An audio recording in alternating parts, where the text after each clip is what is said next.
Ton mari a été invité à une réunion de famille turbulente où il y a eu des basses, des histoires et tout ça. Il est stressé, il a des problèmes. C'est aujourd'hui, là, je vais te montrer un repas qui va lui redonner le sourire. Regarde jusqu'à la fin.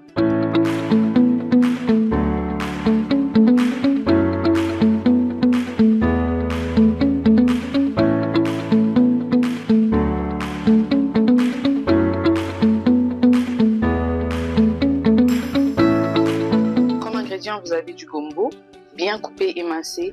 Vous avez du tilapia. Oui, il vous faut du poisson frais, mais particulièrement du tilapia. Ne remplacez pas ça pour ne pas changer le goût de la nourriture. Comme épices, on a des crevettes fumées, du gingembre en poudre, du cube magie poulet, du cube magie oignon, du sel et une pierre de potasse qui va nous aider à ajouter le côté bouillon dans le gombo. Délicieux. On a du piment, de l'oignon, de l'huile rouge. L'huile rouge, là, faut juste prendre l'huile, pas la graisse qui vient avec.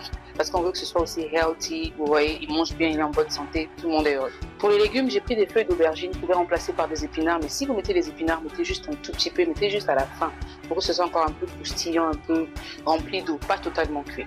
Et pour éhancer le goût, ajouter plus de goût, on a du poisson fumé, 2 types de poissons fumés. Selon les pays, les noms changent, donc je vais vous mettre ça en barre de description, ou dans le tout premier commentaire. Donc là, j'ai fait frire tous les légumes, oignons, piments, avec de l'huile rouge, et je rajoute toutes les épices que j'ai citées au préalable. Je mélange bien. Vous allez me dire, mais ça c'est quel genre de dongo, de gombo que tu es en train de préparer? Ne vous inquiétez pas, vous refermez, vous laissez que le goût ressorte bien, que ça remonte, que ça puisse bien se... Je sais pas comment vous décrire ça en fait. Rajoutez de l'eau, vous mélangez bien et vous laissez bouillir un peu. Quand ça bout bien là, vous rajoutez le poisson.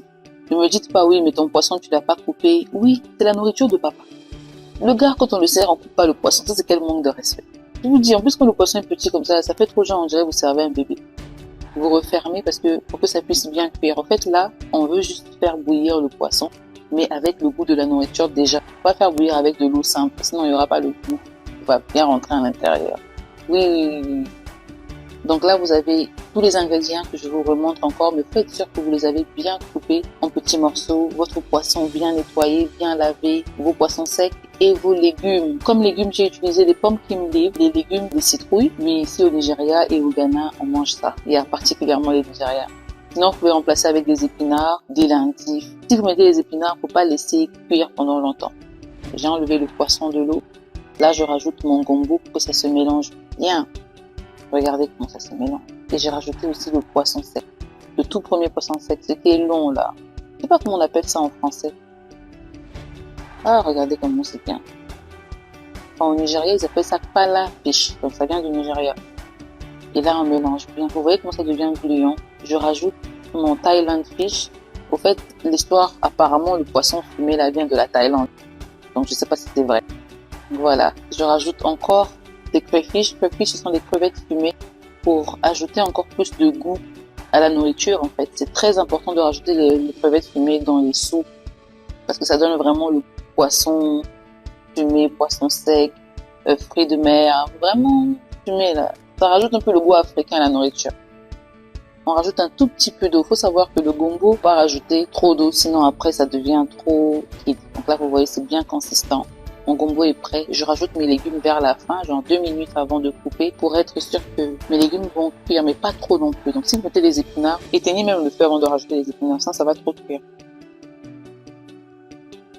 Là, on goûte un peu, comme maman nous a appris à goûter. Et puis voilà.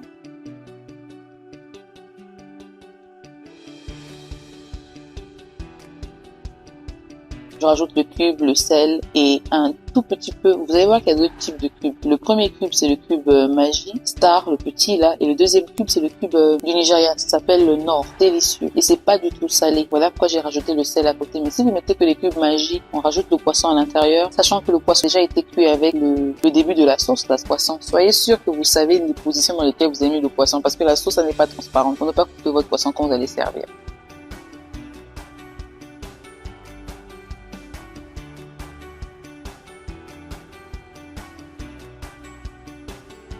Donc voilà le résultat. Regardez-moi ça, c'est pas beau?